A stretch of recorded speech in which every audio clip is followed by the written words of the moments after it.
An oil change seems simple, right? Drain the old stuff, pour in the new, and you're done. But here's the shocker. Most engine failures start right after an oil change. One tiny mistake, one forgotten check, and you could be silently destroying your engine without even knowing it.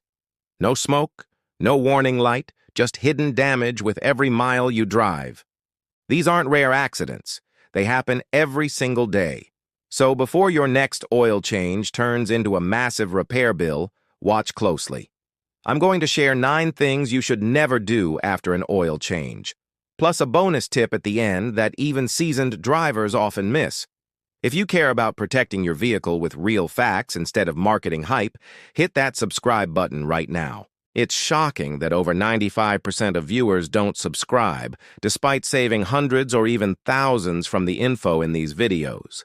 Subscribing costs you nothing, but helps us keep bringing you content that oil companies and dealers do not want you to see.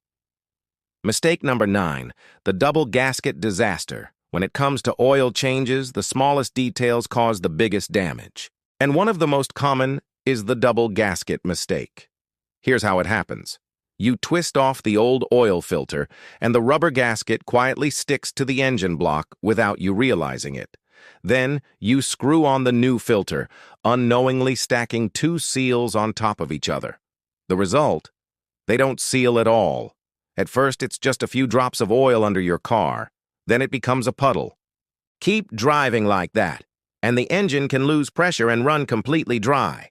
The solution is simple. After removing the old filter, run your finger around the mounting surface to make sure the old gasket isn't still there. It only takes a few seconds but can save you thousands. Mistake number 8, the ice-cold oil drain. Another common mistake is draining the oil while it's cold. It sounds harmless, but it quietly hurts your engine over time. Cold oil is thick and heavy. It clings to the engine's walls instead of flowing out. When you pull the drain plug on a cold engine, a big portion of that dirty oil stays trapped inside, waiting to mix with the fresh oil you just poured in. The right way is to run the engine for about 5 minutes. Warm oil flows smoothly and carries the dirt out with it, giving your engine a true flush instead of a half clean. Mistake number 7, the overfill catastrophe. Here's one of the most overlooked ways to damage your engine: overfilling it with oil. Many people think more oil means more protection, but it's the opposite. Too much oil can be just as dangerous as too little. When you overfill, the crankshaft churns that extra oil like a blender, causing it to foam up. Foamy oil doesn't lubricate properly, meaning bearings and pistons start running dry even though the dipstick shows full. Soon, pressure builds, seals burst, and leaks appear. The safe approach: add oil slowly, checking the dipstick each time. Keep it between the marks, never above.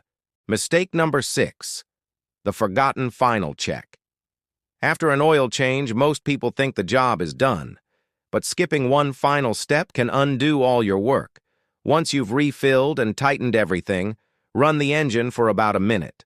Then, shut it off, wait a few moments, and check the oil level again. Here's why. Oil needs to circulate through the new filter before you get an accurate reading. When you first pour it in, the level looks right. But once the engine runs, the filter soaks up some oil, and the dipstick suddenly reads lower.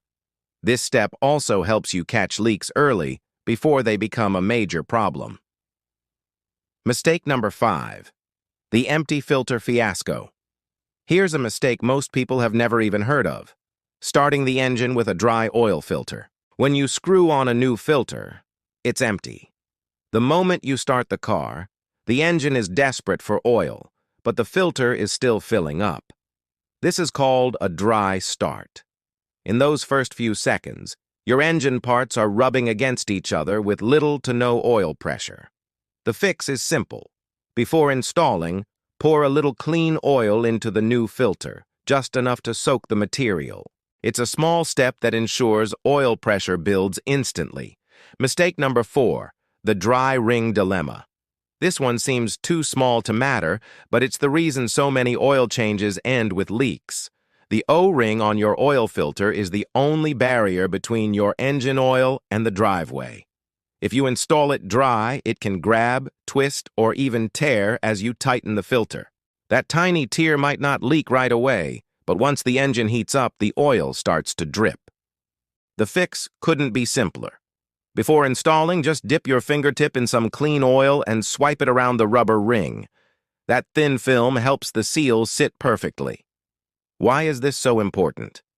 Well, a dry O-ring can bond to the engine block like glue, making it a nightmare to remove next time. Mechanics know this trick. That's why you'll always see them pause, swipe that seal, and then twist the filter on smoothly. For an extra layer of safety, always wipe the block surface clean before you install the new filter. Even a tiny speck of dirt or some leftover gunk can ruin a perfect seal and cause a slow, disastrous leak later on. But if you think a leaky filter is the only spot people go wrong, wait until you hear what happens when they tighten the wrong part. This brings us to mistake number 3, the Hulk bolt blunder. This one hurts to even talk about because it has destroyed more engines than you'd believe. So many people think tighter is safer. They grab a wrench, crank that drain bolt with all their strength, and feel proud of a job well done. What they don't realize is they just strip the threads faster than opening a can of soda. And once that oil pan is damaged, you're looking at a costly repair that can easily run into hundreds of dollars. The truth is, the drain plug doesn't need brute force. It's the gasket on the bolt that actually seals the oil, not how hard you twist it.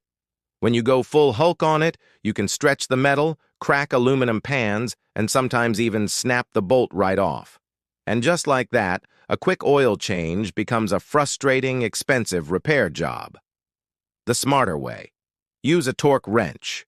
Most drain bolts only need about 20 to 30 foot-pounds of pressure, not superhero strength. If you don't have a torque wrench, just remember this: snug, not strained. Tighten it until it's seated, then give it just a small extra twist. That's it. That's enough.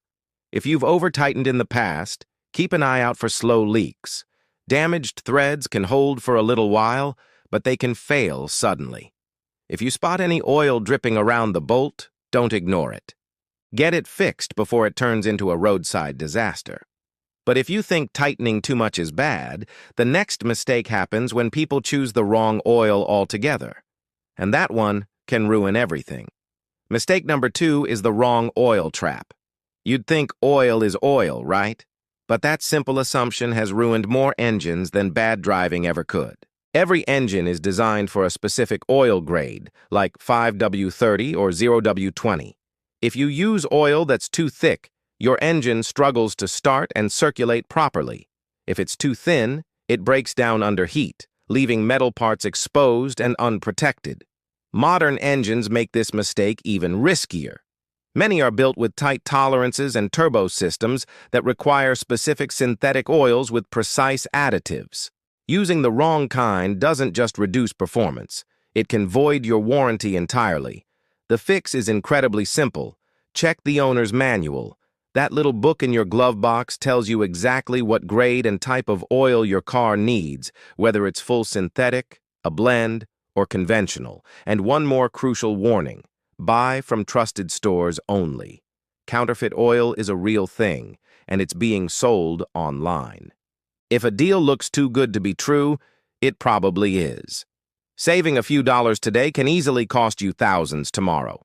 But even with the perfect oil, our number one mistake is ignoring the car's own warning.